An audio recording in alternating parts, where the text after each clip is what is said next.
ఏడు కొండల వైపు అడుగులు వేసా, ఏ నమ్మకమో నన్ను నడిపే శ్వాసగా, చెప్పలేని బాధలతో మౌనంగా వచ్చా, నీ ముందే నిలబడి నిన్నే అడిగా. ఏమి కోరాలో తెలియదు స్వామి,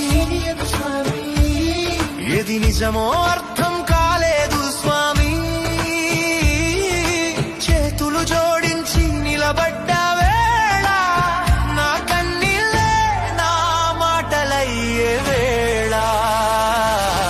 గోవింద గోవింద, నీ చూపే నా ఆశల దారి, వెంకటేశ శ్రీనివాస.